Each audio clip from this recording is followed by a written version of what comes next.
Namaste, masters and friends. So, whether it's morning, evening, or afternoon, I extend my warm regards to each one of you. This is Lavanya Vishwanath from Melbourne, Australia. It brings me immense pleasure to extend a heartfelt welcome to all of you to My Time Infinity program. You all know this initiative is a collaborative effort between IFSS and PSSM Global. And today marks a significant milestone as we are already on day 21. It's truly a remarkable achievement as we understand the power of consistent practice over 21 days in forming lasting habits. I want to commend all our dedicated masters and friends for their perseverance and commitment to attending these daily sessions. Your dedication is truly inspiring. I also want to express my appreciation to our incredible team for consistently bringing in voracious speakers who not only enrich our understanding, but also ignite our enthusiasm for the forthcoming wisdom sessions. Personally, I have gained tremendous insights from these sessions, and I hope all of you resonate with this feeling. Today, we have wonderful host Sri Lakshmi, who would be taking us through the session along with Research Bite. Before handing it over to Sri Lakshmi, let me give a quick intro of her. Sri Lakshmi is an IT professional from Melbourne. She has worked in corporate IT companies for past 18 years in various domains. like banking, NGO, state and local government in Australia in various leadership roles. She has learned Anapanasati meditation in 2004 and completed her certificate course in holistic counseling in Australia. With this, I would like to hand it over to Sri Lakshmi. Sri Lakshmi, over to you. Thank you, Lavanya. It's my pleasure to host this session. I'd like to first go ahead with the research bite, and the research bite is about the association between meditation practice and job performance. So, this study was collectively carried out by researchers from different departments of University of Tokyo. This study explored how meditation might benefit various aspects of job performance among Japanese business people. So, the study basically had three goals, and that was to find out how many people meditate, and the second thing was about understand who these meditators are, and then how meditation affected their job performance. And this research also did like two surveys, and the first survey was they found out that 3.9% of 30,000 people surveyed meditation practice, so they did meditation, and these meditators were generally young, more educated, had higher incomes, and experienced very high stress levels as well. And the second research was done. Just give me a moment.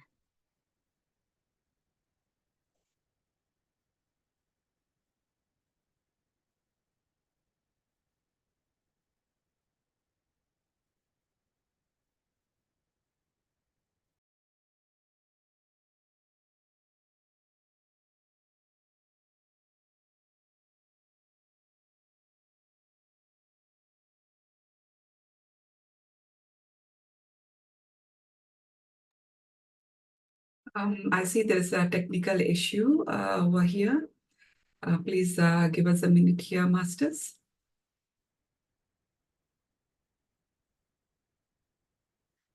And also let us take this time for a minute to share your thoughts. So it's been 21 days. So how are you feeling? Is it becoming a habit in your life doing this meditation? How is it? You can just share your comments in the chat. In the meantime, by the time Sri Lakshmi just connects back.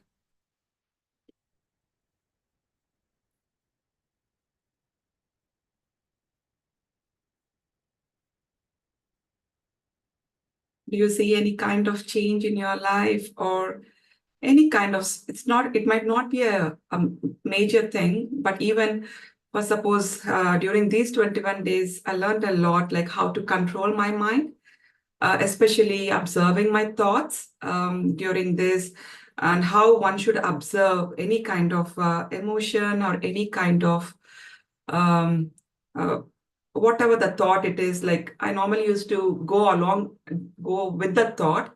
So now I'm trying to learn how to observe it. Okay, now Sri Lakshmi is back, so I'll hand it over to her. Sri Lakshmi, you're on mute. I'm sorry, it was a glitch with my computer, I think. That's all right. Yeah, go ahead. So, as I said, 3.9% of these 30,000 people on whom this first survey was conducted, basically, they were younger people, had higher income levels, and also had higher stress levels and low body mass index. But body mass index generally didn't reveal anything out of this study. Uh, Compared to the people who didn't meditate. So we are in the first survey, we are looking at 30,000 people. And in the second survey, which involved around 1,470 participants, they actually discovered that there is a positive link between meditation and job performance. And this included higher work engagement and job performance, better job performance, greater job satisfaction. And these benefits remained significant even after considering factors like age, income, and lifestyle habits. And the study also suggests that meditation can enhance job performance by improving both mental and physical functions. And it appears to bring about changes in the brain and the body that people focus better and manage stress more effectively. And as I said, BMI didn't affect the job performance, but physical activity did. So how active people are before, before they are not in the work environment in their day and after in their free time actually mattered a lot on their work engagement and job performance. And the research also indicated that younger people and those with higher socio-economic status are more likely to meditate, and this fits with the idea that new habits often start with higher income groups before spreading to others. So, this is what the research says. And in summary, this research suggests that meditation could be useful tool to enhance job performance, number one, and also to improve the work engagement. Because I think often in more corporates, we have people who are permanent job holders, but their engagement keeps dropping up and down. So meditation can be used as a tool for that, again, for job satisfaction and subjective job performance. And it also highlights the potential of meditation to benefit employees and calls for more research to see how meditation practices can actually spread across different groups, because we are in this research it was only focusing on specific group. So it can be spread across different groups to reduce the job performance and the inequalities there. So this is the research bite. Um, and so considering this research bite, I'd like to say that corporates, when we say corporates, this is all the outer world where there are professionals delivering high value. When we say, so irrespective of what environment, methodologies, or what projects they are working on, I think all the corporates seek that the people who are working for them deliver high value for the organization. So then it is a consistent race, right? So it's like you have to keep delivering high value, and irrespective of the geographic location. Yeah, some geographic locations have a higher stress value because of the culture there. Some are a little laid back, but still all these organizations are looking at delivering the value. So we have to see how meditation can actually bring about that employee employer satisfaction, and also, people, at the end of the day we are all people, and how meditation can be used as a tool to be happy with our work life as well as our family life. I think that is where we are looking at. And I'd also like to welcome our speaker, Chandra sir. So, and give a bit of introduction about you, sir, actually. So, Chandra sir, founder of Buddha CEO Quantum Foundation. He is a successful entrepreneur and former vice president at IBM Corporation, meditation coach and board member advisor of Pyramid Valley International, Quantum Life University, and others. Um, Chandra Pulamarasetti attributes a lot of his success, including the acquisition of his software company, to the powerful techniques based on meditation and mindfulness. And he he's inspired and deeply transformed by the teachings of Jagat Guru Patriji sir, Brahmarshi Patriji sir, and he has studied several masters from East and West, including Dr. Joy Dispenza, Swami Rama, Neil Donald Walsh, Seth, and many more. And he has been practicing meditation for over 22 years now, teaches regularly to leaders and professionals, conducts multi-day meditation retreats, and participates in several meditation service activities. And Chandra sir dreams of a spiritual world being established in the shortest possible time, where every leader transforms into a Buddha CEO and contributes to this cause significantly. So I would like to welcome Chandra sir onto the platform. Thank you, sir. We are very honored to have you here.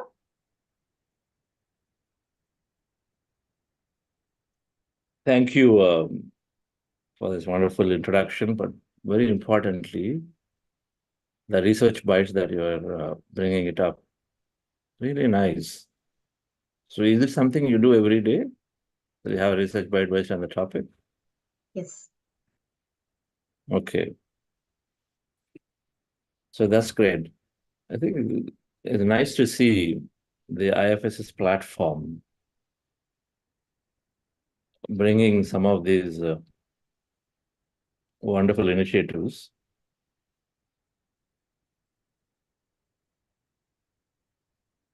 my congratulations to the team, as well as gratitude for inviting me here today.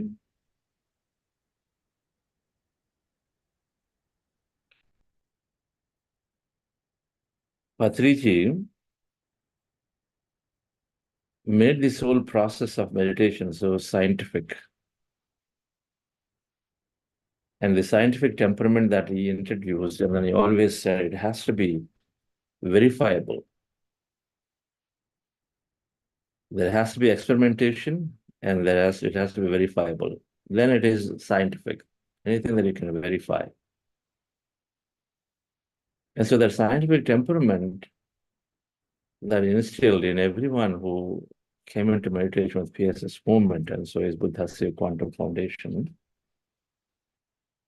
helps us to explore and see that meditation fits in all dimensions, in all areas of life.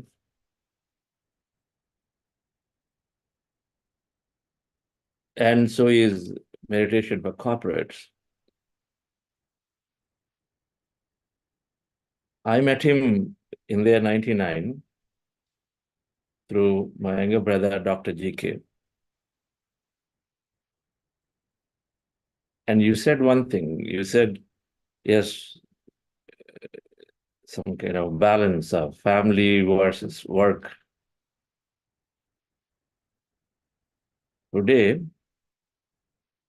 the first thing he told was, when I met him, that you may be very successful. By then, I was in the United States working for some companies there, which is now IBM, but then I was working for a company called Sequent. And then I met him in India on another occasion. So he said, you may be successful in the United States, but then you do not know anything about life.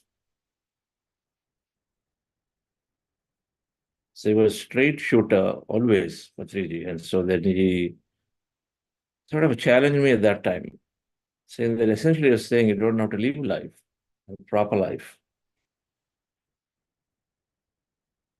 And so that helped me to, even though I was hurt deeply, then from an external perspective, based on my consciousness at that time, but luckily I had my great support system and my brother and my father, Appaji Garu, who helped and said, you are going to be the loser if you go away because he said something.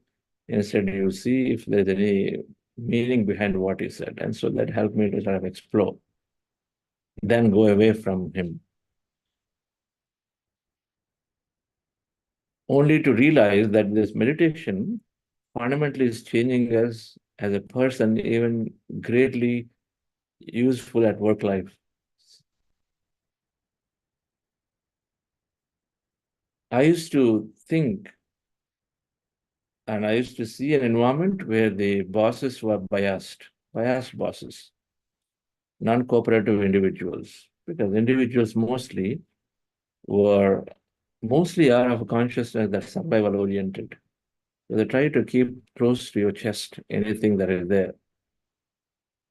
And so then you don't find so much cooperation, because the understanding is that if I know something, if I hold it to myself, then I'm more valuable.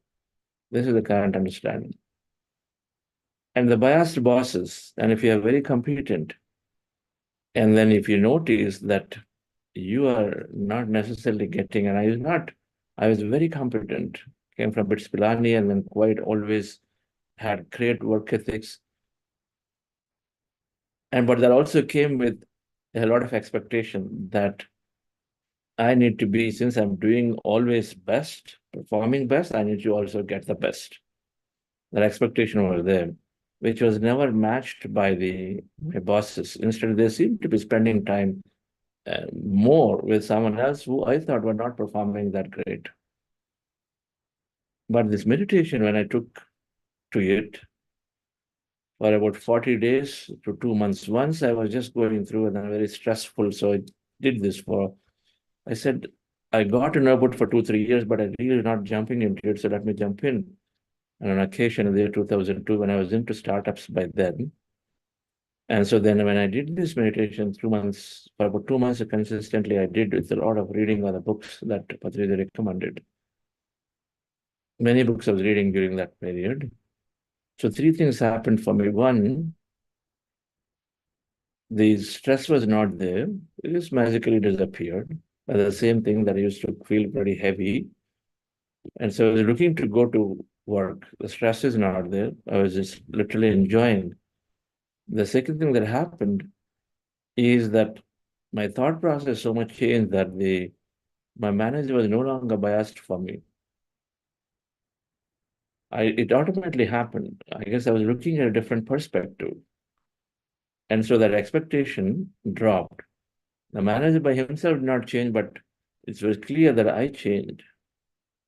And so then that interactions became better. The people there around, because as I became quite positive, I read this book called Conversation with God by Neil Donald Walsh. Scott Beck books I read, Richard Bach books I read.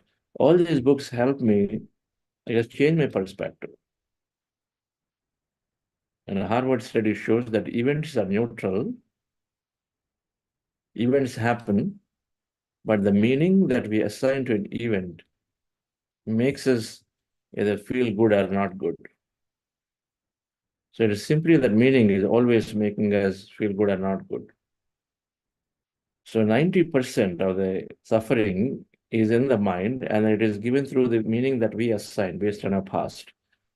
And so that perspective, I recognized and later when I contemplated, has changed for me. As I was gaining higher wisdom, as meditation was helping to assimilate a lot of the wisdom, and saying that it is okay, others are also going through similar challenges that you may be going. There may be a big picture for the manager, and so then he is or she is doing what they're doing.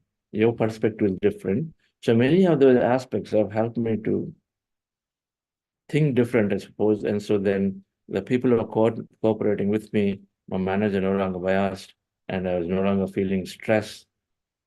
So it was helping me pretty easily after those 2 months of practice.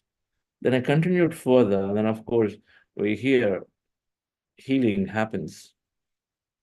And so then there's always some health benefit for everyone that our body is recovering, rejuvenating, because meditation is going us into a deeper beneficial wave states of the brain and the body.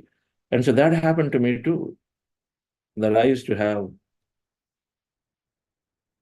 a condition which was not allowing me to do air travel, rather allowing me, but it would be very, very painful for me because of the way that would cause an ear blockage, pain.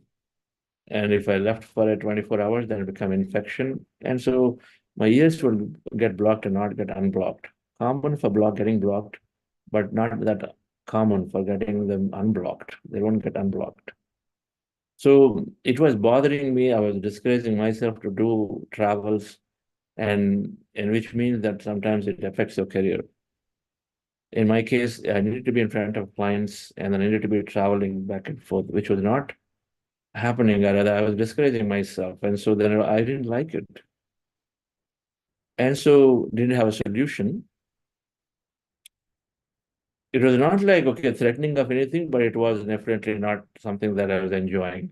As in every time an opportunity, client business opportunity, I could, with enthusiasm, travel. And so that in these 4 months, that resolved for me automatically, something that I was struggling with for about 5, 6 years, with experts in the United States everywhere telling me that this is a lifelong situation, but then it resolved automatically 4 months later when I was just simply meditating, and one fine day I was doing travel back again from one of those occasions from Bangalore to US. I didn't realize that it was no longer there for me. So that's when the liberation came. That's when I decided. I used to hear from hallways of PSSM that pretty much 3 things. Your body heals so you can heal. That constantly no medicine, no doctor was being heard. To me, it meant more liberation. It's not so much meant that literally don't take them fine. So it's not about proving an heroic, but it meant liberation, meant free. person like me who was traveling to various countries all the time to different places, not having to worry about doctors, not having to worry about the medication available or not available was great. When venturing into nature, remote areas, it is great to feel that something may happen in the nature and you don't have medication. So when this healing happened, when I used to hear this, body heals, your thoughts create reality, be a light unto yourself. Three things were constantly there as three statements that I took to explore. Thoughts create reality was the toughest to accept, because then you're accepting everything that is there happening and not happening for you at workplace, then you have to accept, which is not, it was difficult, but I started experimenting. And then first one was this health.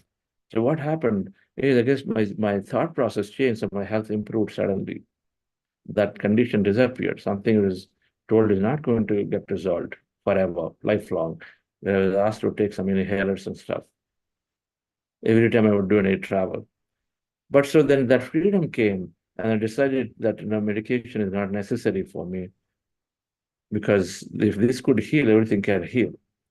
And then subsequently, a chronic recurring backache, which used to really bother me, also dissolved by itself over a period of time. Nothing happened overnight. Everything took some time, but things were happening one by one. Now, for an executive, you know it, that health is so important. One of the core things, and if you see successful people, many successful leaders, one of the core success factors for them, they say, is the health regime or fitness regime. They all talk about it, that now they all have always something to do with the fitness. Now, they may not be doing meditation necessarily, but they're always doing something. They're keeping themselves fit. If you're not healthy, and it is always impacting your objectives at work, whether your projects, the ability to lead in this and that. And so this was important, which I did not realize, but it's already happening in health. So subsequently, after coming into meditation, I don't even recall if I ever called sick. It is that powerful that you are always healthy. And then in case, even if you're not that great, then your body will just heal, you take rest, you have a different perspective, and then you're able to come out pretty quickly. So with that understanding, with that health gained, then I felt it is powerful that I must give this immediately, associate myself. And then the calling, an opportunity came from, then this is in 2003, Paul Vijay came and said, Patrizi, I wanted you to join Pyramid Valley project we was establishing. So I took to that opportunity. I felt, and these things were really clear, that if you want to be succeeding in any domain, then you want to be surrounded yourself with those experts. And so I felt this is a great way. And I saw my younger brother, Dr. GK, doing already so much of meditation service, and always constantly being with, meeting Patrizi or Paul or some of the Anjaneya Sharma's other masters that time. So I said, okay, let me also join. So I joined like that to Pyramid Valley project. But then pretty quickly, it was useful that I could give my expertise, corporate expertise there in planning, and then sort of establishing, raising funding, taking it up systematically. A big mega project for PSSM then, first time we're building infrastructure of that scale. And so we were enjoying, and then we're growing it up, and then soon, within 10 years after, I recognized and realized somewhere in 2015 that I was actually living my purpose. What I joined as simply that I will gain, but turned out to be that I'm actually living one of my core purpose is to help establish these meditation centers that spread meditation significantly through Pyramid Valley International. It's very proud to be saying that today we are taught meditation at Pyramid Valley International alone for more than 3 million people since the time it was since inception. And this whole Valley Pyramid Valley International, the way it came up, taught again another great principle, that it is not necessary to have money. It's not necessary to start with money or resource. It is important to start with an intention and thought. That's what Patrizi mentioned in the beginning. In the year 2003, and I functioned 3 months after we started as registered the valley body. We were doing a small function in a 4-acre land. And when I was asking him that, sir, this project takes about 15 crores or $4 million in US roughly that time. And then we have nothing here in the bank. So how do you expect? And it was that way too. Then, and in Bangalore, there's hardly, dozen meditators, serious meditators. Then he said, Chandra, my projects start with intention. They don't start with money. My projects are always growing based on how passionately people are taking them forward, how much you can involve yourself into. This is how I've been growing. PSS Moment is growing. Now I see this brochure. This is good. A good version is made here. You documented your vision. Now, how passionate you are about it, how much you can carry this message forward. Now, you are 10 of the trustees, that time were 10 trustees. You are 10 of you. Can all of you talk about this consistently? Can all of you spread this message? If we can dream about this strongly, then it will come. This is what it told. Money is incidental. I used to use the word money is incidental. It is required, but it's not the only thing or the first thing. So it so happened that subsequently, then we kept talking about this, and then we went and then went and went without necessarily having any big corporate funding, without necessarily having any amount of huge capital by anyone then, because in the year 2003, even Sri Shreyans Dagaji was not there yet in the beginning. He only came into the picture about 12 months after. By then, we had most of the land acquired, and then the pyramid work hasn't started, but some things are there. So the project took off on intention, and then it grew for a period of time as you kept your thought on it, it was sustained. The good thing that happened was that Pyramid Valley had this great board. Rajanji, grateful to you. So Rajanji has always been there in the board that I see here. And then the people were very coherent. We were coherent no matter we had differences, but we were able to bring together. That brings up the other point, the coherency, that meditation brings alignment among individuals to the great extent. And so then it helped us to sustain and stay focused, even, and of course, when things go right, of course, we go right, we do it easily. But when things don't go right, and it did happen several times to this project where many things are not going right. There are a period of 2 years where we didn't have any funding. We had not necessarily great alignment among the board due to some of the decisions they're making about pyramids, that beautiful structure that you see today. And so the pyramid was not moving at all for years. And those are periods where we have to really, really persevere and then be there, just hang in there. And Patriji would tell, just continue. And then what's the hurry? Something will happen, something will come forward, and then we can again go forward. And so then it's how it happened. It had to wait for some time, but then again, the work resumed, and then we were able to beautifully make this available in the year 2008 for an international event. The point, dear friends, is that this whole episode taught that if you have great intentions, and then if you can dream, then the projects will come on live. You can dream, and then you can stay persistent on it, not abandon, not give up too soon, too quick. And so the manifestation principles came really alive for me as I was observing in this entire Pyramid Valley International projects itself. And it's something that happens all the time in corporate. So while I was continuing at Pyramid Valley International, doing many things there, building facility after facility, doing events after events, contributing to it, I was able to definitely take adequate time while I was running my business. I was able to do adequate time for service. It is again just a thought switch and a mind switch. If you think that you are busy execute, you can't do, then you can't do. Henry Ford, if you think you can do, you're right. If you think you can't do, you're still right. And so it was clear that thoughts create reality was deeply imbibed into me and said, okay, why not?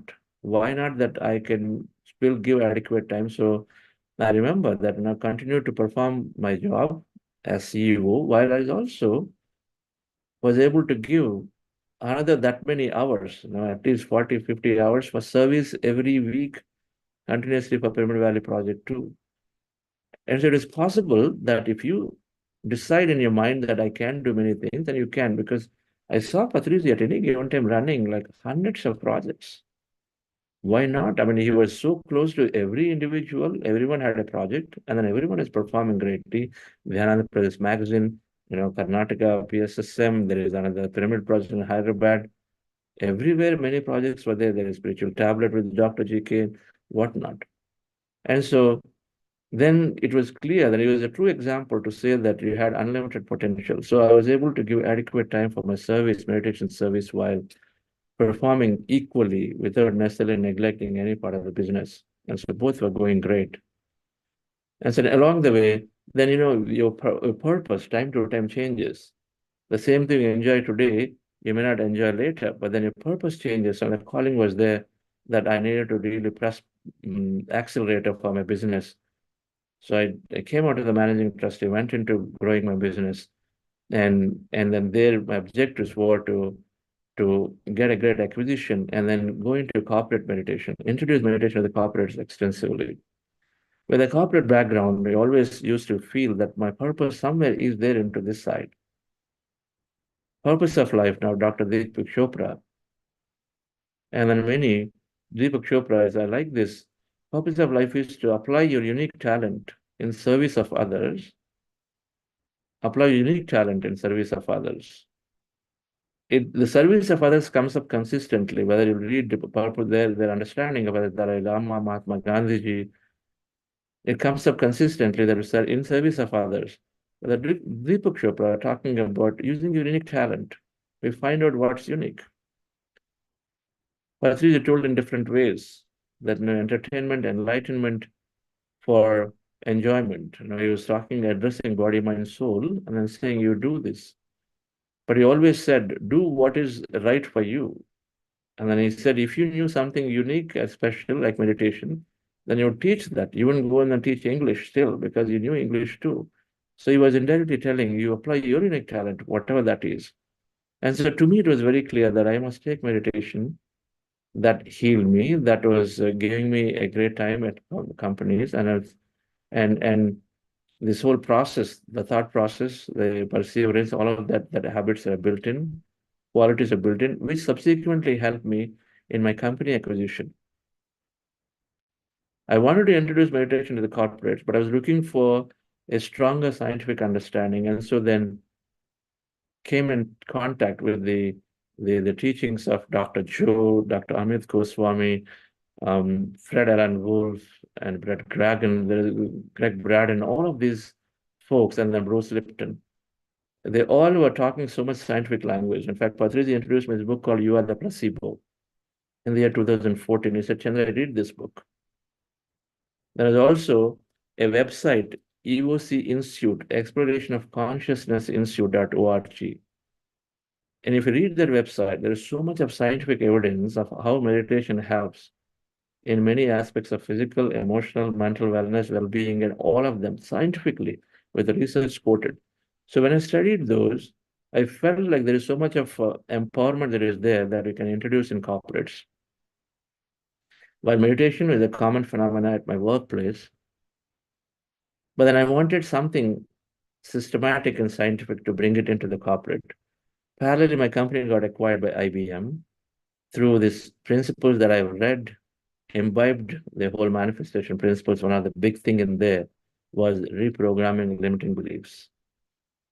That in spite of being in meditation for years and years, I recognized after going through the other placebo book, even though I went through multiple workshops of money and spirituality kind of stuff through Dr. Newton by then, and then of course there's the red books of Seth, and all of them were there, but this somewhere I recognize I formed limiting beliefs about my business, which was already there for multiple years of existence. That it is difficult to grow the business in United States market If you're an India company, it's difficult to sort of get acquisition because I was getting some rejections, or at least people are saying, come back later, come back later. So I didn't realize that formed several limiting beliefs. So even though you carry yourself in meditation regularly, but the limiting beliefs get formed, they get formed at the drop of a hat because they're there in the environment. Constantly, environment is telling you something, and so you're so busy doing what you're doing. And so many times you're forming limiting beliefs is what happened to me. So with meditation, when I read this book again, these things came back up as concepts. So applying various principles of being openness, visualization, limiting beliefs, removing limiting beliefs, I was able to greatly move a company towards an acquisition in a beautiful way. And so that happened. So then I give a lot of credit of acquisition for a company, irrespective of having a lot of baggage, if you will. In a software company, if it existed for 13 years, it had a baggage of some kind. Normally, you would want to see that it grows from in 0 to 7 years. Ideally, it should grow and get acquired. But it didn't happen for us. But still, we were able to get acquired, which means even though you had adversities or challenges, you're still able to navigate towards a great outcome, is something that I take from there. And then I give a lot of credit to meditation. And so with all of this, and then the purpose became clear. Patrice said somewhere in the 2015, Chandra, let's do Buddha CEO. And then we started a conference. Buddha CEO, he said that time Buddha left the palace, but now we don't leave the palace, we are right here.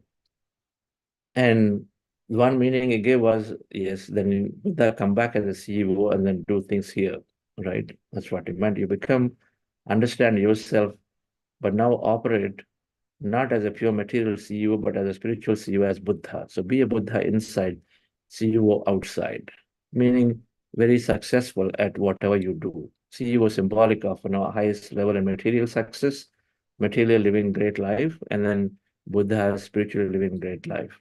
That's what another meaning of Buddha CEO is. And so we said, let's do a conference of leaders, bring somebody. And then we did a small conference, there were 20, 25 people in Pyramid Valley in 2015. Then in 2016, a couple of small conferences. Then something happened, we didn't continue forward. I was also quite busy at my work in that time because I had to really give a lot of time for IBM after acquisition. But then something beautiful happened. So then with this Buddha Seva inspiration, with all the scientific evidences through these modern spiritualists called Dr. Joe and then Amit and all of them, I was able to have enough ammunition to take this into the IBM as we introduced into the corporate level, introduced leadership, many things. In fact, that's one of my goals as going into IBM. Even during negotiation, I made this as a negotiation point. If you allow me to stay and teach meditation, then I'll stay in IBM for longer. Because they always want you to stay longer as an acquiring CEO. They want you to stay for long, but my intention was to come out as quickly. But then so I'd asked for allowing me to take meditation into IBM, and so it was a good thing that IBM was encouraging.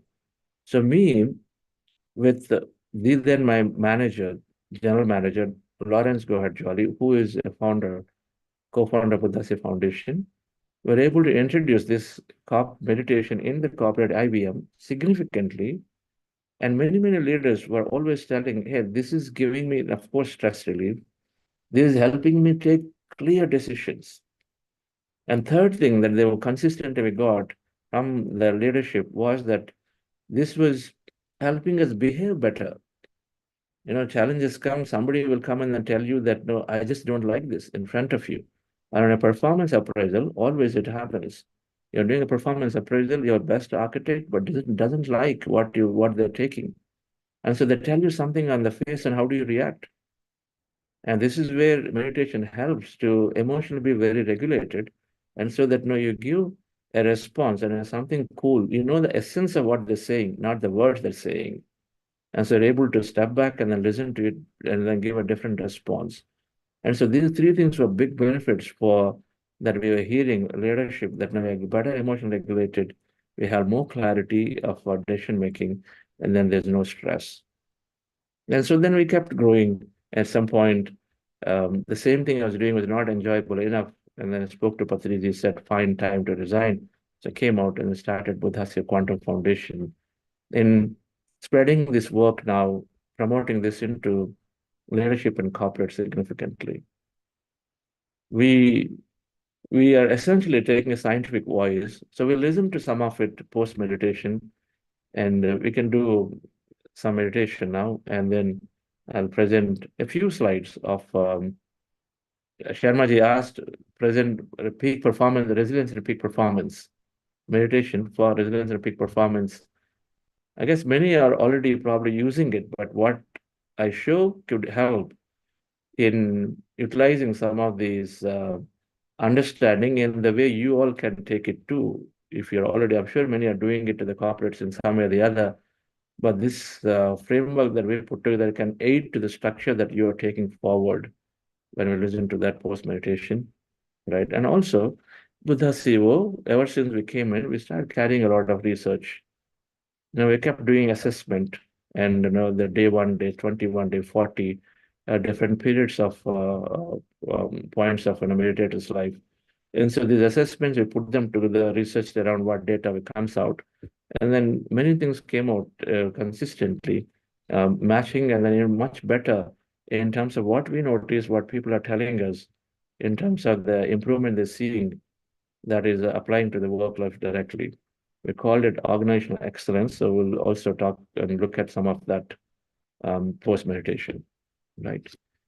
So I must say that meditation is a greatly changed my life and changed significantly add value to our business, Senoway Technologies, and subsequently the companies that I worked at IBM, and then now to many, many companies where we are introducing this meditation. We've done in Cognizant and in Microsoft and then, of course, IBM. Many companies that we do introduce in a strategy workshop about how business can grow. We of course do introductions. We do 3-week program or 6-week program for them to make it a habit. And so many things that we're doing in a scientific fashion. Outside the companies, inside, of course, the companies and all of that in many ways. And so grateful to Patriji for making and then helping me evolve what I am, and then introducing that scientific mindset, and then allowing to decide what is right as an individual, allowing me to automatically navigate myself to find the purpose.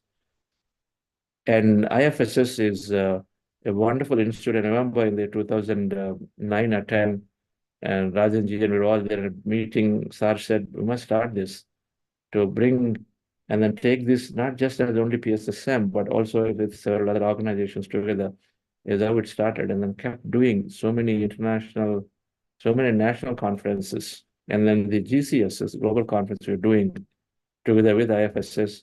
So happy to see that this is getting revived significantly, and then much work is getting done. Many thanks to Rajanji, Sampath, Sharmaji, and several others that you are there in this banner. So shall we do some meditation? Sure, sir, definitely. All right. So, dear friends, we're practicing Anapanasati meditation, a breath mindfulness meditation. If anybody new there, the goal of this meditation is to empty the mind, and we do this with our eyes closed, observing the breath. So sit down as you see in the picture, comfortably, relaxed in your body, crossing your feet at ankle, fingers into fingers, hands rested comfortably in your lap, eyes closed, specs removed. Observe your normal, natural breath. Anywhere on the nose is the reference point, preferably in the middle of the eyebrows. When you observe your breath slowly, your mind becomes empty.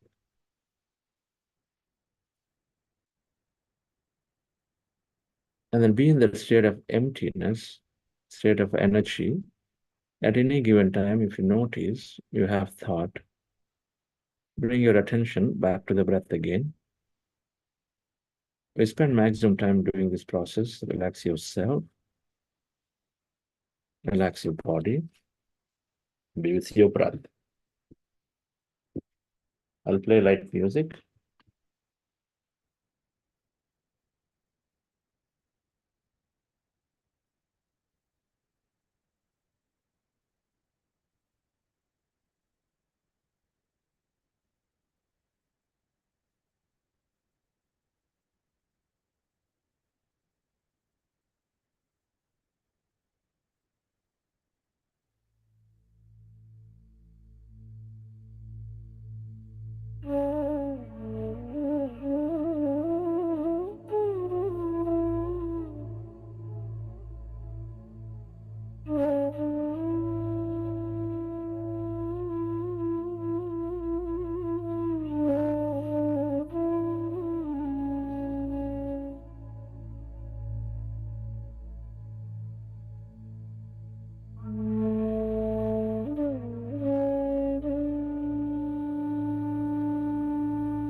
Dear friends,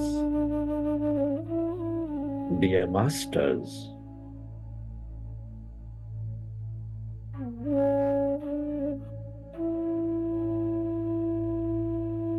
we are going into breath mindfulness meditation.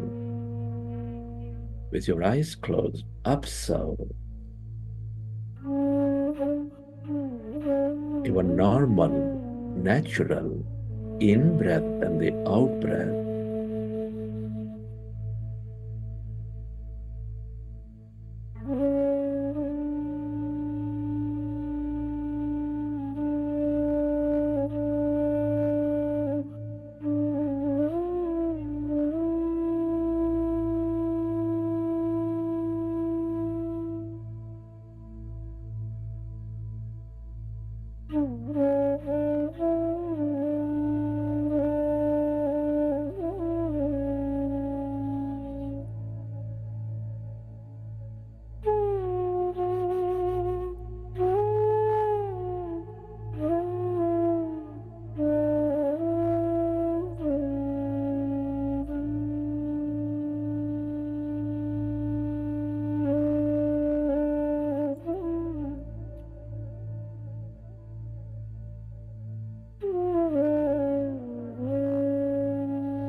When you observe your breath, your mind slowly becomes empty.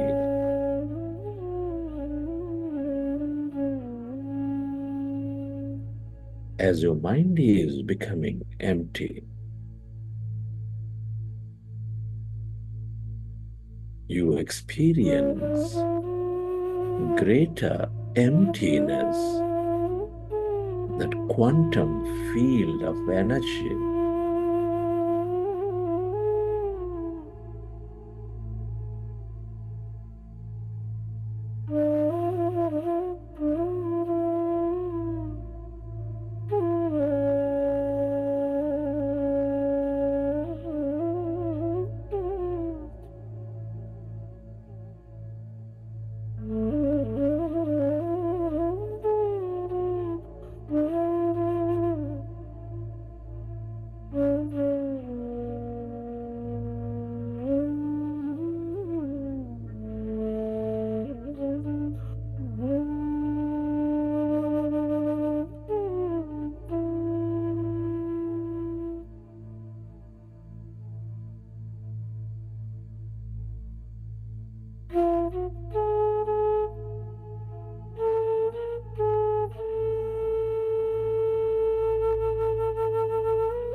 It is natural to have thought.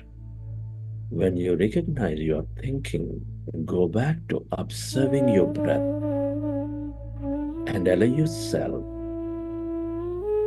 to slowly become empty.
Allow yourself to merge into that emptiness inside of you, all around you.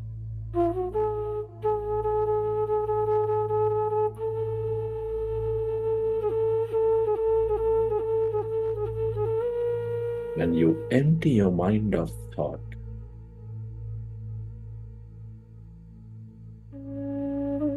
you channelize all that energy into the present moment. You allow your body to function at its natural best.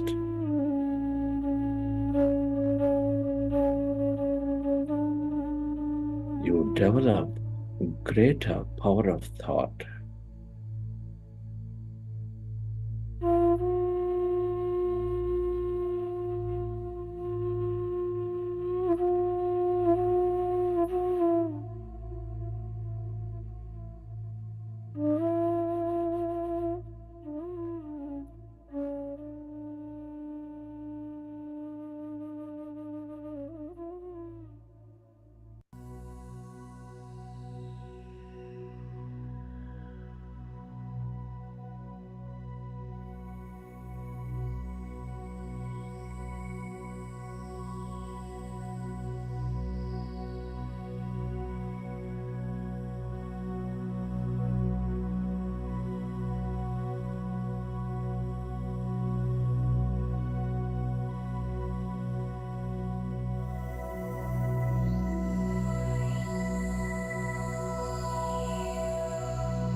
Allow yourself to experience the emptiness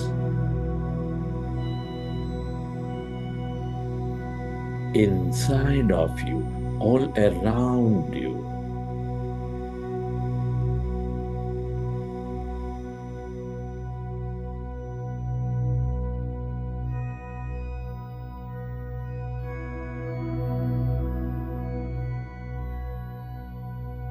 All emptiness is energy. This is the quantum field of energy with limitless possibilities.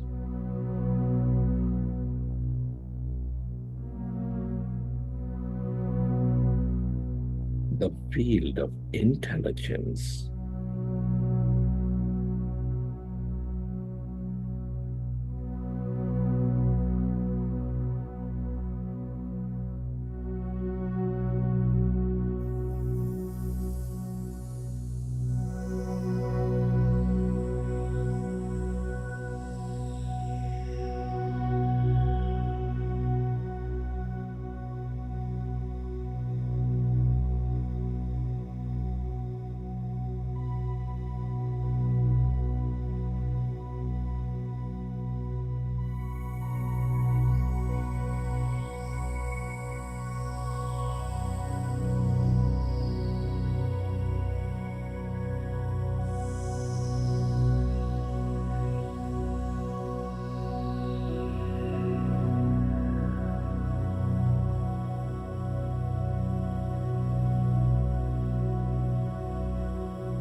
The longer you stay aware of this emptiness, this field of energy, the more possibilities you draw into your life.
Friends, at this time, I'd like you to express gratitude.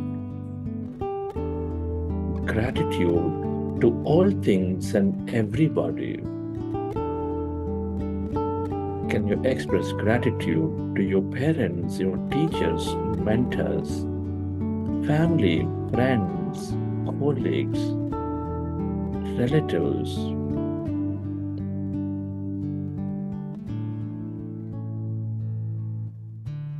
Be grateful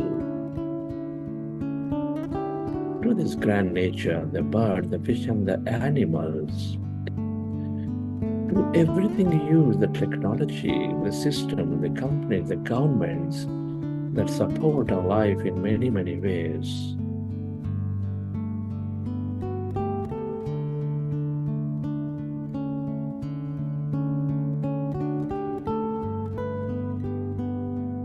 Gratitude to yourself and to this intelligent quantum field.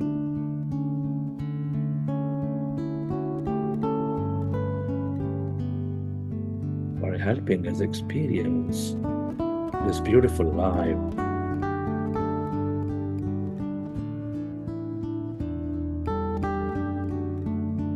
Gratitude is the ultimate state of receivership.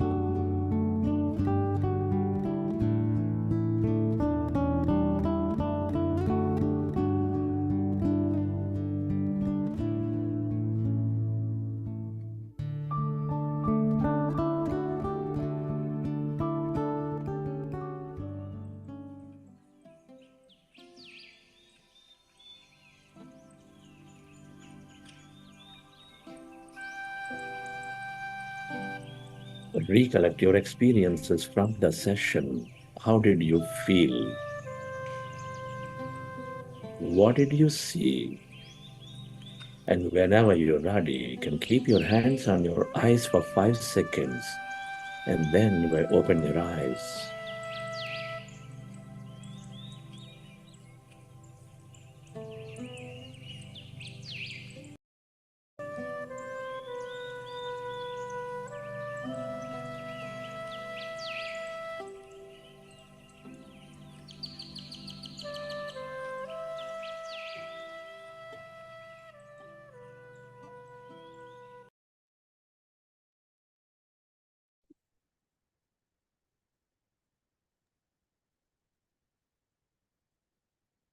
Okay, friends.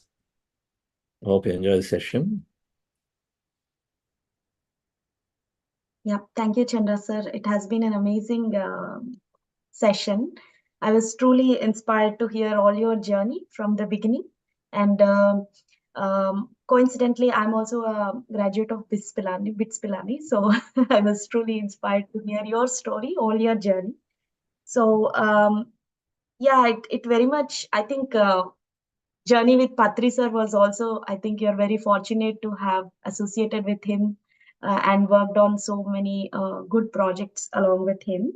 And Sir, one thing I was just making notes and I was just thinking, in the initial part of your session, you mentioned that your perspective changed, and this happens often when we are in the employee leadership. That bonding, it is really important in the corporate world, right?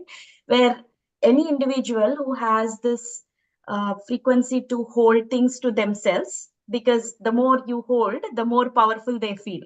So in those situations, what did you do? Like when you said your perspective changed and ultimately your boss's perspective also changed, how did meditation play a role there in changing your perspective? So I was no longer thinking, because one thing that helped me understand is that there is something called big picture. So I was thinking from my perspective. When a project did not come, when I expected me to be in a client meeting along with my boss, when I was not there, I was always thinking from my perspective. The perspective of somebody else was completely not there at all. That's really how it was. But during that time, after reading all these books and understanding that there is a perspective for if the manager, because the first thing that comes is that you stop judging people. That's one thing that I understood. So, because everything was judgment. So stop judging and say why he is doing this and why am I not going into these many there used to be a major client and I always wanted to be in the client meetings. When I was not going there, it used to bother me quite a bit. But here, when I stopped judging, as that naturally came, I said there must be a reason why he is doing what he's doing. This is the shift that came in. Before it was never there. That simple shift was not there. And so I was very, very focused. I needed to be in the meeting. And now it changed to maybe a reason of why he's doing it. So that itself was sufficient for me to step back and not feel bad about not being there. Okay. A change in me. Then the other change that happened was that you understand thought level communication, that when whatever you're wishing in intentionally in thought level. So I would do that before meeting him, before talking about important things like I would like to be part of this client communication. Then I would do that, do a rehearsal, I guess, if you will, in the mind, and then talk to him and say, this is what I'm gaining as an outcome from this meeting. And so go in and then do those conversations, and things would exactly start happening that way. If not immediately, then but two meetings down the line, things would happen. So the cooperation came. Earlier, I would say it is not happening and there was not the second. But now, the moment I changed my thought, I removed the resistance to it. And now I understand all of this scientifically, that if you have the resistance, then you're out of the field, so things will take time. If you remove the resistance, and then of course you send back a different signal, then you start attracting a different outcome. That's really what is happening. Okay, yeah, that's amazing, sir. That's actually an eye opener because our perspective matters a lot, and you conveyed the same information, but because your perspective changed, it actually sent a message, and he was able to see your perspective as well.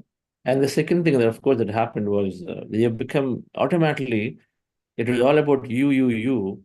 But this whole process, meditation, shifted that thing to say, now started being more empathetic about other colleagues or other individuals who are, instead of me, who are always being taken.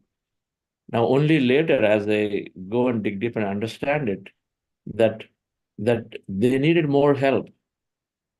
They needed more help, more opportunity, because not everybody is same in organizations. And our managers spend more time potentially with those who need more help. Now you take it as, or they need less. You take it as equal time, but then who needs more help? That's where they spend time. Like a mother spends time with the child more, who needs more help. Yeah. Who are self-managing, they say, okay, they'll take care. So it's like that, which was also a point that was missed. Right? In a lot of child rivalry, sibling rivalry happens because of this, that they think parents are giving more attention. But the parents give more attention because they need more help. And so that perspective was missing again, but meditation brought that perspective, become more empathetic and understanding and say, maybe others need this, maybe they need. So that was helping easily to start embracing everybody, no matter how they were behaving, or at times that they appear like, this not right. Right? So it gives you that perspective. Because in meditation, we are embracing that connection every day. We are one in the field. We are separate here, but one in the quantum field. So every day when you go into the meditation, embracing field, you're finding your connection. And so you come out, and then you start seeing them as you. That's why we feel that empathy. Okay. And sir, what can one do, like from an employee perspective, to build that trust and that openness with the manager or your boss? What can we do? Like Meditation. What can you do? So, meditation brings some core values, right? Yeah. One of them is we cover this self-expression, inspiration, empathy. So these three things they're considered part of emotional intelligence. It starts with self-awareness, expression, inspiration, empathy, and engagement, 5 areas. But expression, inspiration, empathy, 3 things it builds. Expression, is rather than being arrogant or using loose words or different things, positively you're expressing with a consistent pressure. It's called positive pressure, meaning you are asking what's important. If a project is important, you ask. If a Change in job is important, you ask. And a hike is important, you ask, but you express it rather than keeping it to yourself and concluding yourself and not being happy, right? So, or if you're giving a feedback to somebody, express it positively. It's called rather than pass. The meditation builds a character where you no longer trying to expose people. I talked about empathy, so it builds empathy, and so then your goal is to be identify and highlight issues, become more integral and ethical, identifying issues, and then for the overall benefit, not an individual benefit. You no longer take eye, you take your eye out, you're always looking for the whole. And so you express and then don't try to avoid things. Instead, you express it positively, meaning not aggressively, and then for example, if you want to say, hey, I would like to change my role because I've been working here. I understand you are wanting me to do, I will do, but I'd like to change. Now, he may not listen. Now, that before meditation, then you are immediately saying, hey, he's not listening, and then you go about making all kinds of comments, judgments everywhere. But here, persistence matters, you understand it. So you do a second time, and you do a third time, you go after. You know that time loses its value over a period of time, you more and more you meditate. And so even it's okay, a second time and a third time and a fourth time, you perceive on this one and then express it, and it's when things come around. So one is your expression is better. When you're giving a comment, you're not trying to expose anybody and feedback, review, comment. Instead, you genuinely want to help. And so then rather than trying to expose somebody in public, you're trying to do that in private. Simple things. You don't have to do where it doesn't have to be done. You don't do it in public. Before meditation, in a group meeting, a big review, you will say, okay, that particular is not right. But here, it's a waste of everybody's time. A lot of things come together.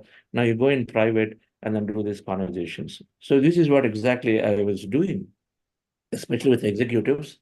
Just like that, you say something, it won't go well. And so you develop the ability of expression greatly in how much and what. That's the first thing that happens, right? Everything is about you. And second thing that's happening is meditation helping us to become very integral. That means because we enjoy what we are doing. And so then we start going into the detail, we take responsibility. So self-management automatically comes. A meditative employee that we've seen, the moment they take on meditation, you can forget about it in terms of what you give to them, because in most cases, they handle it. They'll figure it out. In case they have a problem, they'll come back and talk to you. And so you become a manager's delight. And you are going into the detail. You are helping because you enjoy so much. That's what happens. When you enjoy something, what we do, we go into the detail. We don't just do half of that work there. We actually do a good job at it. And so that would happen. And then that I've seen, so we introduced meditation, simply that's what I was doing. So you've always been a great employer, a great employee, because managers think, okay, I've given it to him, so things will get done, and at least I will know if they don't get done appropriate time. Okay. Yeah. It's called inspiration. I mean, by being detail-oriented, you're inspiring others. When you go detail, when you produce work, and when you're calm, there is calmness and then detail. Both are required. Meditation brings both of them, right? A lot of times people are, for example, let's say this whole job market is not great, so there's some kind of a layoff happening, right? When there's a riff is happening, everybody is sort of worried a lot, right? And saying, what's going to happen to my job? But, in a meditative side, generally you're more less survival oriented. You're thinking, okay, I only need one job, not many jobs. So if not here, somewhere else. And right thing will happen to me if I continue to perform to my best. So you do it, you continue. You're not worried about what's going around. So you become an inspiration because you're still calm. There may be a big chaos in a meeting. You go back and still calmly doing your work. So then people look at you and say, okay, some calmness, quietness. How are you so cool? And even though all that arguments happen today, they're trying to blame you. You don't want to take things personally. That four agreements comes greatly into our rescue, right? And so this is second inspiration. Empathy is, as I mentioned, as you experience connection, you start thinking about others. And you are helping automatically others. What is in it for me versus how can I enable others? That is another switch that happens. What is in it for me in every meeting, in every situation too? How am I enabling others? This automatically comes. So these three things happen, helping others. What does it mean? Suppose you have a deadline, others have a deadline. Now, typically, it becomes common that earlier used to be worried about yours, you finish and then not bother, or you try to finish yours and then only take care of others. But now you say, let me help others, and then my work, I can stretch myself a little later at my home and then do it. So a Yeah. small switch, right? So there is empathy, being able to take care of others as well as you. It comes from the perspective that holistic. You want to succeed overall together, not just you or just that individual. And so then even if you delivered early, others don't deliver, you're still impacted. Earlier, that understanding is not there. Now that understanding comes because you are there for a purpose. And so then you want to see that everybody succeeds forward than simply you finishing and then saying, okay, I've done, and so then go around the office. So that is called empathy. So we develop these skills and habits. And so automatically you think you're becoming a great asset to the organization, or the other way where managers develop these habits, then they become great managers for employees. Yeah. Thank you, sir. That is actually a very nice perspective to hear, because I have worked a lot as an employee, but I have also started doing the middle management roles. So it becomes very stressful at times because you have to manage up and manage below as well.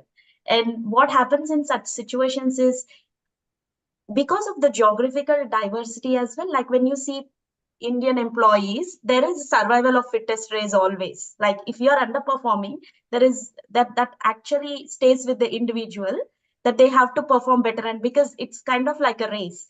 But when you come to Western countries, especially Australia, what happens is there are a lot of other challenges for the employees, especially lot of them actually deal with the attention disorders like ADHD or autism or things like that.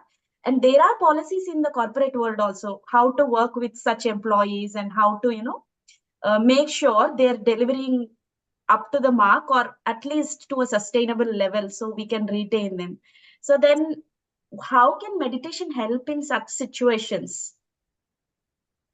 The biases, the biases that are they setting in, whether you have an employees of that nature, or you have, let's say, pregnant women, or in general, the bias against women because you think that, okay, they generally have difficulty not being able to extend hours, stay longer hours. There are so many biases that are there. Yeah. That generally are because they keep forming in because there's only one thing in the back of the mind, that I have to perform, I have to excel, I have to take care of a bonus, I have to do this, I have to show, protect my image. Many things are there.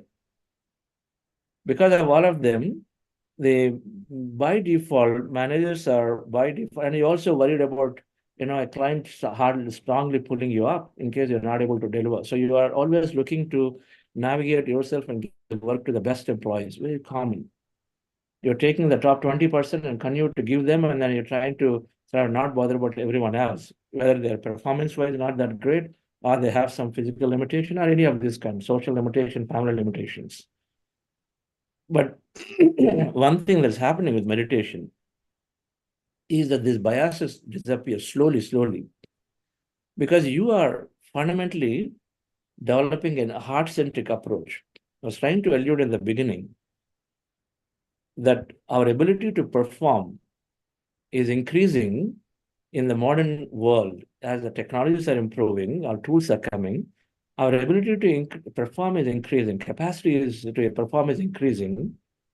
And so that intellectually we're becoming stronger and stronger and stronger. So then somewhere unspokenly, the thing that you are meeting targets growing more is there. In that dimension, we're growing, but the dimension to connect, dimension to care and then look at the other side is missing slowly. Yes. And so we are more worried about whether I'm able to deliver, whether I gave a word, I must deliver. And then, there is something tied to more and more of greed and this and that. They're all more that side. Then to look at and step back and say, so what if I'm not able to do it a week later if I do? Because there is something more important here to this employee. Or this employee joined us because fundamentally they wanted to innovate, they wanted to experience something special. That's why they joined. And so then I must find a way to give him or her the option, even if it means to a long-term benefit than a short-term crazy effect. And so a meditative manager is able to look in a more heart-centric approach. So then, because you're no longer racing with that targets and goals significantly, only that dimension, then you're also taking perspective on one side. Second side, you're also seeing that everyone is equal. Everyone has the capability if given an adequate chance. We've seen it again and again. If there's a good attitude in an employee, that's all we see. Good. If there's a good attitude, then they can be given work and they deliver. I had seen this so much. I've learned with Patriji during this whole meditation service work. Then I started applying everywhere in the businesses. And a meditative leader finds the hidden talents of as employees. This is a great asset, the skill they develop. You know intuitively what is right and what is the best that a given employee can do. So you automatically move them into doing that work. And so they also shine.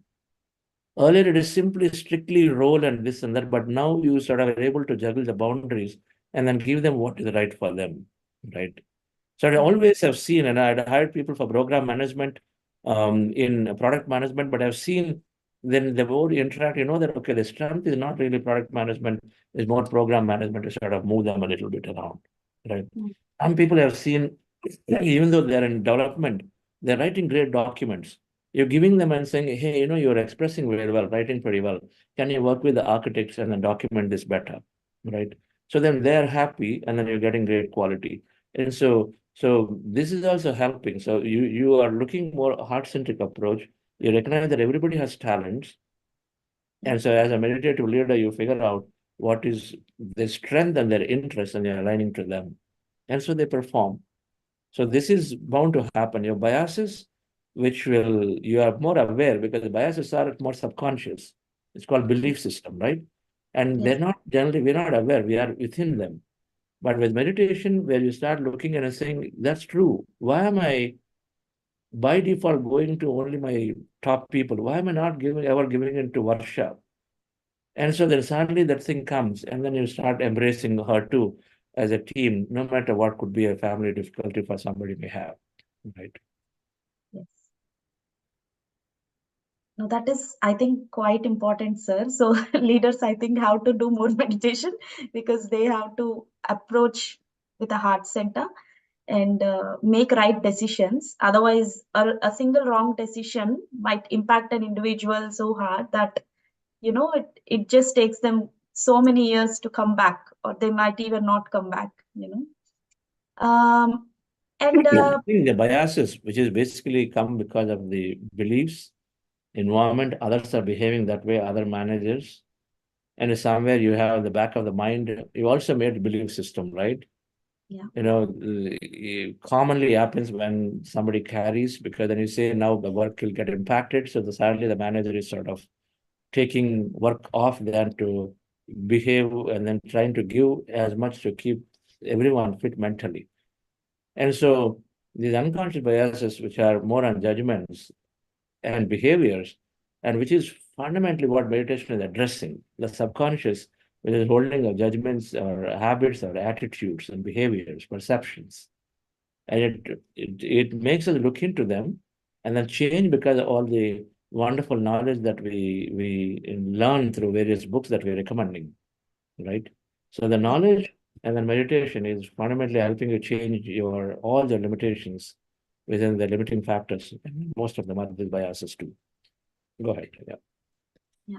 And sir, how do we then build a cooperative culture? And what does it take to build this culture in the workplace? Cooperative culture. I think it's like I said, if the switch develops and say rather than what is in it for me versus how can I enable others, it's really that thing. What is in it for me? And every meeting, a situation, and a project are when I'm going in, one thing is to say, hey, I need to, I need to grow, I need to do this. Versus when I'm going into a project or role, how can I enable? Because it is my joy is in helping others, is fundamentally that we are understanding. And when that comes, when we are able to fundamentally take time off to help others at workplace, and then second thing that is happening is alignment, right? The meditation typically brings alignment. It is okay. Earlier you used to think that because you thought this is a great design, this is the way it has to happen. So in a meeting, you argue. Somebody has put a perspective in a design review, you're arguing saying, no, no, no, this is not great because this is out. You just hold on to your point. But with the meditation through our otherwise understanding and then allowing others to also have their points, and then let the system decide it is okay. You're not just because your point is not considered, not becoming any lesser. All right. So making your point, but allowing others also to make their points. And so that let the system decide. So it's called going into alignment, right? So somewhere you have to align. You cannot just continue to hold your points and then every time you meet up and say, I told you, I did this, I told you every time. So this is what happens before meditation. Or many times we try to hold on to our points and try to bring this up again and again. We can't just go beyond it. So meditation helps you to just bury things that are unwanted. And then we bring people into alignment just by agree to disagree. It becomes more easy. Why? Because the mindfulness is developed. In the moment you are understanding and saying, it's okay, there are many ways you can get there. You can get there in many ways, it is okay. And sometimes, it is, you know that it is inefficient. You know for sure somebody is taking an approach, it is inefficient. And so then it is perhaps going to cost a little more than what you are, what if they implement. But they don't see the point, you allow it to happen. If they don't see the point, before meditation, you're pushing your way and saying, no, this is how it has to be. This is what burns bridges. People don't like because then you say you're pushing on me. You're not allowing me to do what I would like to do. But a meditative manager or as a meditative employee, if you lead, then you're looking at it saying, okay, I recognize it. Let them do it. Even though it is a slightly expensive, but then they're learning a little hard way, but it is okay. You cannot try to push for perfection. All right. So it's called another term is allowing imperfection to happen. Yes. You must allow imperfections. And so then you allow innovation to thrive and people come forward with new. So helping others to uh, express their points, and then at times we have to let it go, and then because it's very important for somebody, and then let them do through it. It is okay. It's fine. So it brings for alignment, right? And I think Yes. these are some points that you want to take in bringing cooperation. Yeah. No, thank And you, the sir. answer is our answer for all of them is meditation. Of course, all Yes, these yes. things they talk about are there. Who doesn't know that, hey, help others, and not only do you help others, Yeah. right? Agree or disagree is there, but the thing is so difficult to do it. But with the present moment awareness, with a bigger understanding that there isn't called anything of perfection, it's only excellence is there. When you have these understandings that you are there, when you read these books, and then you sort of also experience it every day and analyzing and contemplate, then automatically you let things happen. Yes. Not in a bad way, you're not escaping, giving up, but you are just helping others to experience their thing too of their, whatever they are there in organization, they're helping them experience as much as you're experiencing too. That's what you're doing. Yeah. And these days after COVID, sir, what I have observed is the need for more heart-centered approach is essential, because earlier all the employees were in office. It was a bit easier, but now with this hybrid way of working, where you have policies, but you should have this trust and openness also. So that delicate balance of performing from an heart-centered approach, I think that is the essential ingredient of the day for everyone. Because Yeah, what is your perspective, sir? Yeah. the fundamental reason why people are not able to uh, take tougher decisions are an heart-centric approach is a fear and worry. For example, what is a heart-centric approach? Let's say there is a challenge in the environment. Yeah. And then if I have to, the easy option I have is to take people out. And the top management says we are going into losses, and so then we must reduce this entire division to this. The easy option is to take out, but the tougher option is to work with everybody involved and then talk to them, convince them, rather than taking out and sending off a whole bunch of employees or taking the whole project out. Work with your people and then convince them and say why it's important to let go of some part of it and then still keep the rest. Rather than chopping off the entire project and then a whole set of people, we say, can you let go of this module and then still work and then distribute among us? Now that requires one to go and challenge or work with your most critical employees who are also come with an attitude. They come and say the critical employees, and then if you try to test them, you're generally worried. If I go and tell them, hey, can you take a pay cut or can you remove that module that is not that necessary because we're looking at how do you balance things here. A business is going through tough situations. So having that renegotiation or going back and then talking to them against things that they may not agree, the managers must have that courage to do it. A lot of times we don't do. We say, no, if at the moment anything I say, they'll immediately leave, and so it's going to be very difficult. We can't do it. So the courage is missing for us to take little more longer route, what it may appear like, or it may appear like going with challenges, right? So that's why many times people take an easier route of, okay, so just give pink slips to a whole group. Versus, what have we done when we had this challenge? What have we've done? We sat together, we were and told everybody in the organization and said, guys, we're taking 60% cut. Rather than sending more and more people, can we do this? And then 2, 3 of them even approached and said, can you go zero if financially is being supporting? That case by case, I know we need to be able to tackle. So it needs some courage. It comes from one ability. The courage is required to take risks. For example, you're risking. Your top employee may leave because of what you're trying to do. But the courage is required. Fundamentally, you are operating from this point that I can make it happen. You are positive in that constant thought that it is okay, I can handle it, I can make it happen. You go with that courage. And so then you're having those tougher conversations with employees or anyone. Non-performing employees, that's another problem. When the non-performance is there, people hesitate to give feedback. Instead, they prefer to just say, oh, you're not performing, and then we'll send you home. That's easy decision, right? On that day, without even giving any chance, you send home. Versus a non-performance employee, you should be ready to have a tough conversation if required with them because you have a contract negotiation with together. They've agreed and you agreed for a certain terms. Then you should be able to sit down with them and then tell on the face. Now, why are you generally not ready? Because people will react widely in a performance conversations. When they react widely, you also react widely, and so then it goes into a different connotation. So then you say, I cannot deal with that person, I'm not doing it. But if you are more balanced and if you're more courageous, you're sitting and then going there and doing those tough conversations. It's important. So that way you're helping the person grow than to simply not even give feedback and then pushing them out of the system, right? So these are important.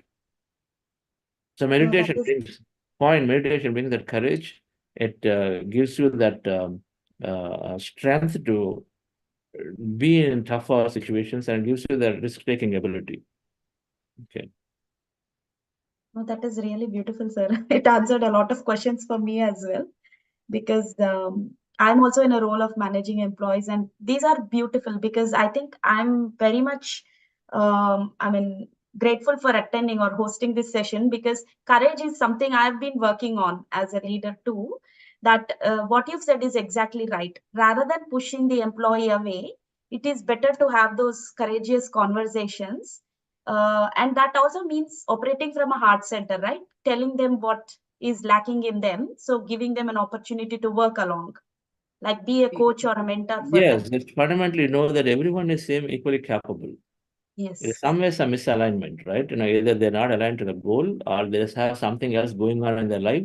We oftentimes miss that, right? Yes. We know that something else is going on. Invariably, you sit down and have a cup of coffee with people. They always encourage, always told, even if you're a startup and even if you have 5 employees, and you are probably meeting 2 times a day, and the managers generally think, okay, now anyway I met him, and so they don't. But I say a weekly once allocate time and sit down and then do just a friendly conversation. Hey, how is the life? What's going on? It doesn't have to be anything about goals at all. But just having the conversation will help to understand what's going on in their personal life. Maybe they're taking care of their parent, which is a tough thing for them. So they're not able to perform. So many things are there. So you have to give that rope. So this is a human-centric approach, right? Which can impact, of course, in the overall ability to deliver. But then you're absorbing it. You're absorbing it, you're figuring out it's not about not delivering because of this potential impact is there, but you are creatively or you're thinking positively about an outcome. Ultimately, it's about client satisfaction, suppose. Or a client could be your boss who need to be you need to deliver something for them. So you may intelligently go still deliver things and telling them here are the 80% which are most important I delivered, this 20 didn't deliver. And then of course you're visualizing, imagining and dreaming about a great outcome. And invariably you cause an outcome like that, right? You're causing the effect. You're not worried about effect of it, you're causing the effect. You call this. And so you are doing that too. On one side, you're giving that help. And so two employees not perform well, you know it, you're giving them leave, whatever. On the other side, you're able to find a way to present pretty well. And there are always the case where it doesn't have to be 100% delivery. It is about delivery to satisfaction. They're two different things, Yes. right? We are held up on, I committed in this, in the entire PRD, so many things, and so I had to deliver all of them versus, and a good manager is looking at and saying, what is really important and say, ensure that deliver, and then client is satisfied, it is good. And then you get time to do other things later, like that. Yes. So beautiful, sir. Thank you so much. I think I am done with my questions. Do you want to present, sir, the slides? Or No, can we it's go? already so much late. I'll send you the slides if you want to circulate. It'll take about Okay. 20 minutes. All right. Okay. Yeah. But I can always come back another time to do the presentation of how we are presenting it to the organizations Yeah. and the value that meditation is bringing. Okay. One incident I want to talk about in terms of how meditation really it gives you the big picture to operate, and then you truly are in that. When I was transitioning from IBM, and this very, very senior leader was coming to India to meet my team. I was running the same business that my company got acquired with. And so this leader is coming, and this entire team, of course, here in India reports to me. And he was coming to India, so he came. And this is a transitioning meeting. A transitioning meeting, you are there always. You are there, at least initial meetings, you're setting up and then telling the leader that, okay, here is my team, he's the director, these people, then you inform him and say, guys, he wants to take it forward. And so then let's transition, right? You're transitioning into a business to somebody. Now this person comes to India and then lands, and then morning he calls me for a breakfast meeting, and I go, common. So I went to his hotel and we were having a chat. He's a great master, a great not meditator, a great executive. I have Yeah. great respect. He was really good at what he was doing. Okay. And so he calls me for a meeting and tells me, Chandra, I don't want you to be in this meeting today. The transition meeting was set up for the whole day. And he said, I don't want you to be in the meeting today. Meetings, I'll take on them. And then he said, if you are there, your team members will not speak at all, and then they won't be able to express well. So I didn't want you to be there in the meetings. I was like shocked. The insecurity that this person is carrying, that and the bias or the opinion he was carrying, that people work for me means they'll only support me because this is common. Politics are common. If Yeah. a set of team is working for you, they support you as a manager. So you're thinking that these are all Chandra's people, so they'll support him. And then so if there are issues, they'll never come out if Chandra is there in front. That was his worry. Okay. Yeah. And so he told me on the face, I said, fine. So, Alan, no problem. I mean, I'll use the word here. No problem, somebody. And whoever that, if you don't want to be there, no problem. I won't be there. And I was able to take that. I sense where he's coming from. What is that I want? I want transitioning. I don't want to prove that I am the owner of this team. I want a best transitioning, still the best thing to happen to the organization so that you can get relieved and then you go and then do your work. It's about that it's being very objective than trying to be egocentric. So I went and then told my team that, hey, I'm not joining. And they somewhere got to know that he was asking me to not join. So they became very mad.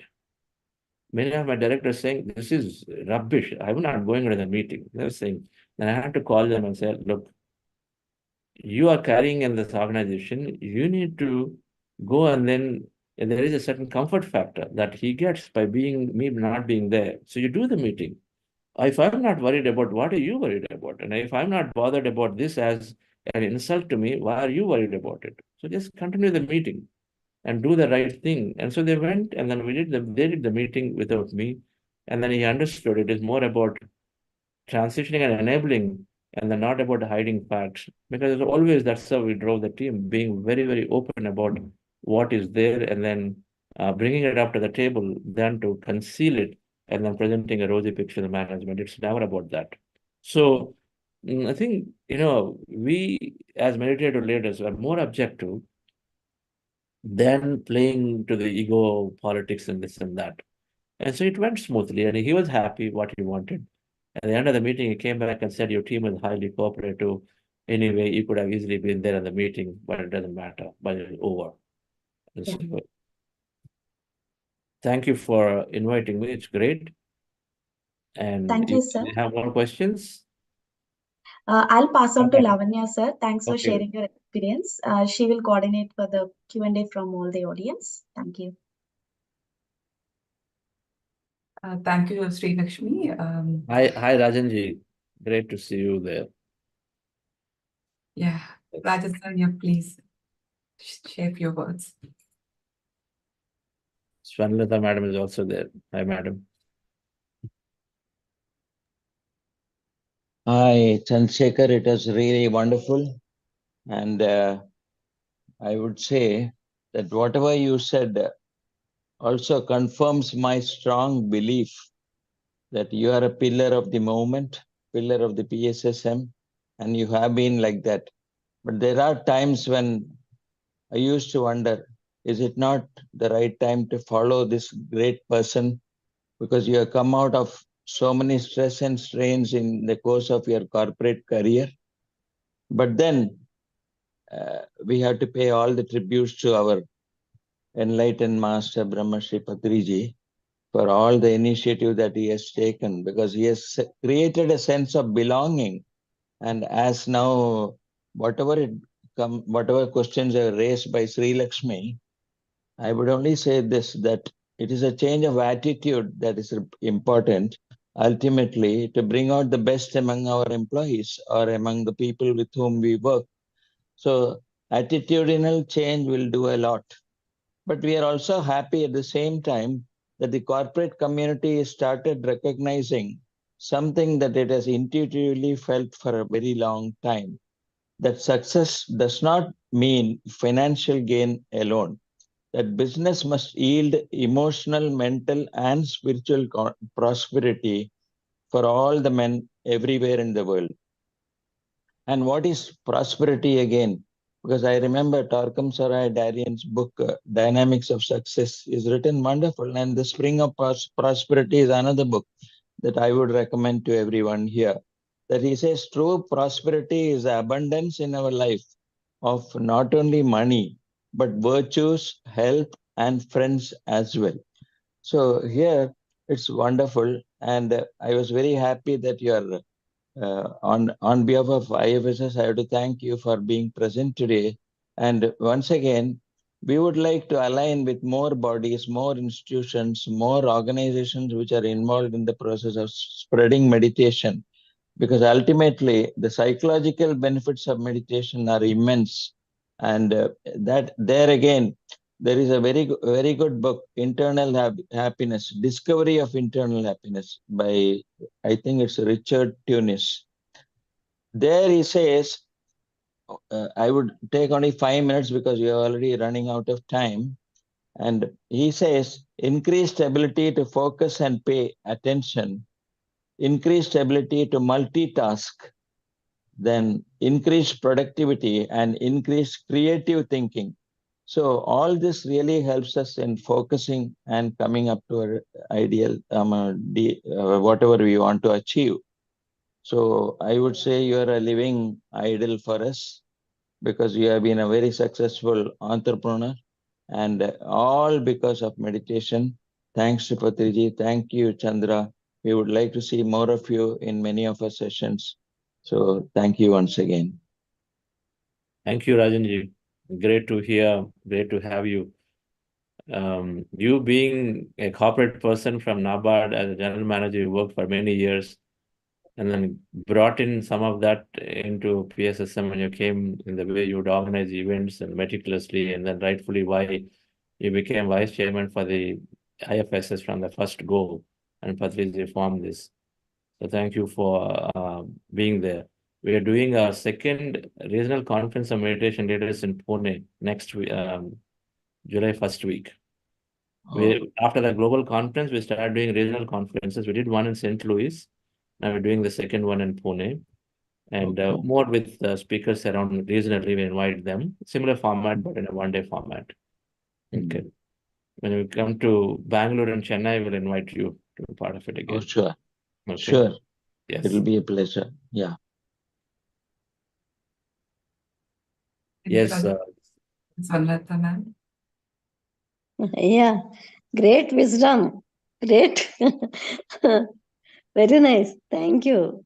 Thank you for coming. Thank you, madam. Always a great inspiration. Some of you may not know, madam again was instrumental in releasing Tulsi Dalam book of Patriji recently in English. I did In not English, know. without her, no English book gets released, I guess, and her signature has to be there. It was such a difficult book to sort of have it from. Shivanapu Garu did a great job in translating, and then Yes. madam had to put her full effort in, doing so many things. But it came very well, madam. So very, very happy that this, you were there in this great project. Thank you. Thank you. Thank you, madam. Thank you, Chandra sir. It was really and it was enriching us with your insights and your guiding our perspectives. I really learned a lot in this session, especially towards management side and how you could coordinate, especially within your team, with our team manager, whoever it is, be with heart centric. So with this, let us, friends, if you have any questions, please do raise your hands, or you can post it into the chat as well. So in the meantime, before our friends have Mr. Vikal say something. So Vikal is there throughout the video on. Yes, sir. Good morning, Chandra sir. I really privileged to attend this session. Fantastic, and I keep adding on whatever I've been learning on this. So I do agree with whatever we have discussed today on the corporate life. Just want to add one point here. The perception whatever you have created about your manager and all that plays a big role. So if you have perceived mindset for the manager, okay, if I'm going to meet him, he's going to do this. There itself you kill the your intention. So that is also very important. And thank you very much for letting me to express this. Thank you very much. That's great. Yes, it's all in just that. It's all in that. Ultimately, it's come back to that simple principle that your thoughts create that reality. So just being aware of wanting to create a different reality and then staying on top of it is all it is, right? And so we change our thought and then people change. That's a fundamental thread behind all of the change that we are talking meditation is bringing, because our thoughts and intentions change automatically due to all that higher wisdom, right? Okay. Thank you very much. Thank you. Gratitude. Thank you, Vikal sir.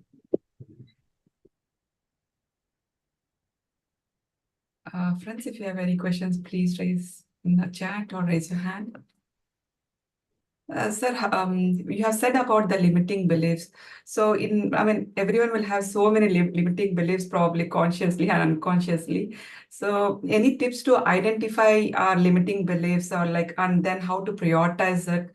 when come to this the corporate life Three lifestyle? things. We do three things for limiting beliefs.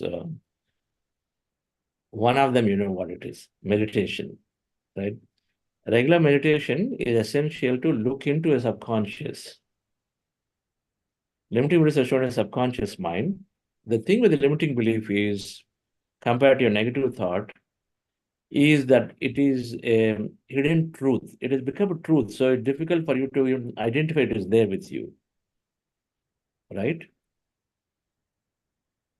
Oh, Ravi is always illogical. I don't think I can do it. We say this. This is a belief that is formed on a person at the workplace is always tough. And we don't even question that because it is so matter of fact. We say it as a matter of fact. So now one can identify that it is there. My company, it only gives 10%, never gives more hike. It's just, there's a big company. What do you think? It can't get anything more than that. This is a truth. So it's difficult to even come out of it. Limiting beliefs are, that is the problem. Is that it's not just catching them because they become truths. And so we don't think they're limitation, they're negative. They think that's how it is. You know, there's a doctor very successful doctor in LA. When I was doing a workshop, she was saying, yeah, women have limitations there. What are you saying? Women have so many limitations. Of course, it is true. Every day I see, and then there is so much is going on them. All the limitations are there, and there's so much bias is there. Then what do you say? Very successful, but then because the environment is pushed and say it says that okay, it's all limitations are there. But where is the limitation? Now you understand from spiritual science, is the limitation here or limitation outside? And so, because it is, that's what you see. There is people, men are sort of pushing, they are taking biased decisions. And so then she came to the fundamental conclusion that I have to fight against the limitation as a system as opposed to fighting here. And so one is meditation. Meditation is helping us see. It automatically, as it lowers the analytical mind chatter, you know, the barrier, the analytical mind is the wheel. There's the conscious mind, analytical mind, and subconscious mind. The barrier, the wheel, the mask is the analytical mind. So meditation subdues the analytical mind. For a moment, it just stops it from analyzing every damn thing. And so then when it's not there, then we start looking at and saying, why am I thinking like this? When somebody is, the moment they made a comment in a business meeting, the moment they made a comment about a challenge, then suddenly I'm linking it back up to a limitation that I had in my mind and say, why am I thinking, oh, okay, so I seem to think that every time challenge is there, company took a tough action. So here I'm already associating that. So it helps you to think a little bit by subconscious program. So one is meditation. So you are able to look into what your limitations are. Second is we have to read and read and read and read. Patriji did this great thing. He said, you got to read from everybody. Keep reading, reading. Because the more you read different perspectives, the more you are coming out of limitations. Reading, you know, if you read, for example, Richard Bach book, the Jonathan Livingston Seagull, then you say, if a seagull can do, I can do. So you remove fundamental limitation that no, certain things are the way they are, that should not be questioned. You also learn that I can question and still be successful. And you can learn from there that no, oh, as a me, if certain things happen, I abandon things quickly, but here it's persevering so much, persuasion is there. Many things you learn, and so many limitations you drop automatically. Okay. Now, money brings challenges. Or manage in big companies, it's always finance that takes role. So when you have the limitations, when you are reading books, for example, Jim Collins books, Good to Great, you get points. You pick up points and say it's not about finance running. It's about that CEO taking an active call and interest in driving, and so then you lose that limitation. So one has to read. Conversation with God book sort of gives you a big perspective. Suddenly, many limitations disappear about your relationships, about money, and many things, for friendships, and what it means to you, right? So the third thing for one can do in reprogramming beliefs is uh, developing something called empowering belief and then affirmation to decide for yourself. For example, a limitation is there. Difficult to raise donations, so it is difficult to raise donation for my cause, and so I'm having struggle to do projects. It is a limitation. People come with a limited thinking, they form a belief that my cause, very difficult to raise donation, right? So then you develop an affirmation exactly opposite of it, taking cue from the quantum field of infinite possibility that everything is possible. And so to you are limiting yourself. And it may be a reason, the good reason is there, because if 5 times you tried, last 2 years, you struggled with donations, and so you had to abandon some projects, you come to a conclusion, it is difficult to raise donation, right? But so then you develop an empowering belief. The empowering belief would say that in the quantum field of possibilities, that I am raising great amount of donation and then doing my projects greatly, then you look at a foundation which is able to carry its work, seems like it is carrying. Any example you can take and say, let's say if Buddha Seva Quantum Foundation is doing it, I can do it. If Shankara Foundation is doing it, I can do it. Take an example of somebody who is also there who are doing it, and so you do it, a possibility. So you make this affirmation enough times, strongly believing that is becoming true. That's an affirmation. Affirmations are work that way. So if you do this, it's like your decision, you're deciding to operate in a new way, and then affirm it a few days and about 3 weeks, then it becomes your new model. And so every time you go into a similar situation where people are not giving you a donation or you're feeling a little low, suddenly this new affirmation kicks in because it is replacing your old belief that is not possible. Now this you internalized it. So these 3 ways. One is you got to constantly meditate to stay on top of this limitation that you're doing your inner work constantly. They form all the time. Because as long as you're engaged in the society, engaged in the workplace, engaged in the family, you're forming limiting beliefs. So you meditate to identify that you're constantly forming. Look into yourself constantly. Catch yourself with any limiting behavior, meaning anything that stops you from doing more, is that means there is a limitation right there kicking in, right? And then second, read. Third is develop some empowering beliefs tactically for specific things that are bothering you, and affirm them, and so then that will sort of help you to go out of it. Thank you, sir. Thank you for giving us this wonderful knowledge. Sir, and you also told that in one of this meeting, like before going, like you always persistently say what you want. I mean, so that like, yeah, it will come into reality. So sometimes because I mean, in our day-to-day life, because of challenges, we might not be in the same track or like every day. So how can we have that persistent mindset, sir, if we want to achieve that particular goal, like in the thoughts especially, without duality? The answers are same, Okay. madam. So the answers are same. The thing is, you want to be in the company of inspired people to stay inspired, right? So when the satsang is said, it's not just about knowledge, by the way. When the 3 things we say, meditation and satsang, are be in the company of good people, or people who are learn from them. We use satsang as only for learning, but not learning only subject, their behaviors also. The third thing, of course, is reading, right? And so when you are with people, when you're meeting them regularly, and then the formal conversations are about subject, but informal conversations are about how they are handling their life situations, right? So this is where you will understand that many enlightened people are they're able to handle tough situations very coolly, calmly. And they're still trying to be positive in a situation. You see them firsthand implement, and so then you are able to be that because your environment supports you, right? So it is of course common to when there is a significant challenge, you forget. And that moment you're forgetting and you're out of the thinking. And so you're going back to your old self and say, okay, this is like this again, I don't know when this is all going to change for me. We go back to the old thinking. And but being regularly, in addition to meditation, because meditation is bringing you that awareness back again and again. So regular meditation there's no replacement for it. Regularity is so important. And then constantly and then meet people. Meet and Zoom here, there is good. Then I'll present my best, you present your best, and so we go away.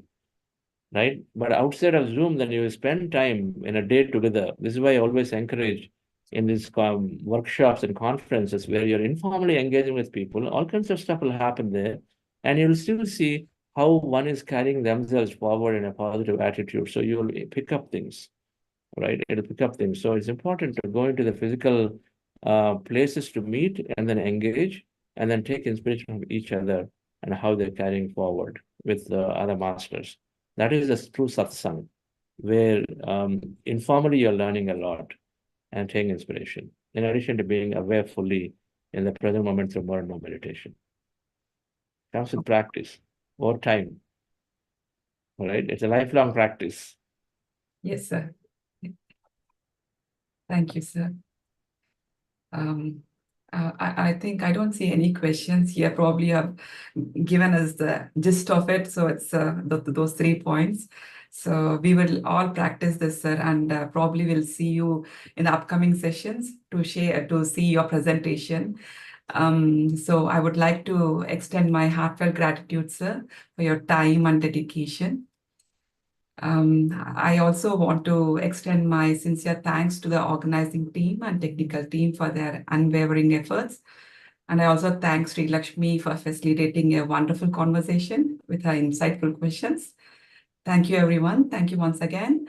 We look forward to seeing you all again tomorrow for another fantastic session. Thank you. Thank you. So we'll see you all again some other time. Thank you. Thank you.